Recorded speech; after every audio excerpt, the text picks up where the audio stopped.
मामला दो pharmaceutical companies के पेटेंट का था।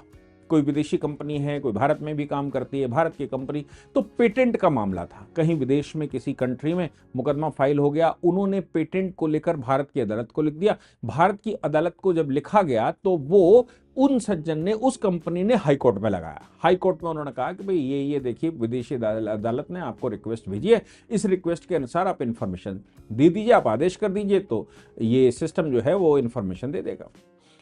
हाई कोर्ट ने उनकी एप्लीकेशन को डिसमिस कर दिया और डिसमिस ये करते हुए कहा हाई कोर्ट ने कि भाई देखो, हम विदेशियों के मामले में या विदेशी अदालतों के सीधे निर्णय यहां पर या उनके सीधे रिक्वेस्ट यहां पर स्वीकार नहीं होती, उनको थ्रू चैनल आना चाहिए, ये प्रॉपर चैनल का मामला है, हमारे यहां हम सीधा नहीं देते। डिसमिस कर दिया। जब डिसमिस कर दिया तो वो चले गए सुप्रीम कोर्ट, और सुप्रीम कोर्ट के चीफ जस्टिस ने कहा बात हाई कोर्ट की बिल्कुल ठीक है, हम हाई कोर्ट की बात को वहीं पर पंच करते हैं, हाई कोर्ट को पूरा मान्यता देते हैं, और हाई कोर्ट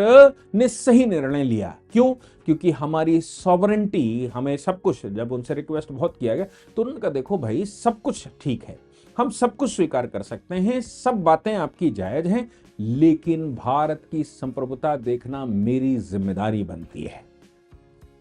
हालांकि इससे पहले एक चीज हमको समझ लेनी चाहिए, सीपीसी में इस प्रकार के प्रावधान है, यानी कि सिविल प्रोसीजर कोड में इस तरह के प्रावधान है कि विदेशी निर्णय भारत में कैसे लागू होंगे। लेकिन उसकी एक कंडीशन जो हमारी अदालतें मानती हैं वो ये कहती हैं, जिन देशों को हमने रिकॉग्नाइज नहीं कर रखा, जिन देशों को हमने मान्यता नहीं दे रखी, उन देशों के निर्णय तो हम बिल्कुल नहीं मानेंगे। दूसरी बात, हमारी अदालतों ने यह भी कह के रखा है, या हमारे सीपीसी में इस तरह की व्यवस्था है जिसमें यह कहा गया है कि कोई भी विदेशी निर्णय भारत की अदालत या भारत के निर्णय, भारत का जो कानून है, भारत के कानून से परे नहीं हो सकता। अगर भारत का कानून उसको अनुमति नहीं देता है तो हम वो निर्णय मानने के लिए बाध्य नहीं है, वो इंफॉर्मेशन देने के लिए बाध्य नहीं, वो इंफॉर्मेशन लेने के लिए बाध्य नहीं, और हम किसी भी विदेशी न्यायालय के रिक्वेस्ट को भी स्वीकार करने को तैयार नहीं। क्यों? क्योंकि हम भारत के संविधान के अनुसार चलते हैं, किसी भी संसार के दूसरे कंट्री के संविधान के अनुसार नहीं चलते। अब उनका संविधान जो भी कहता हो, उनका कानून कुछ भी कहता हो,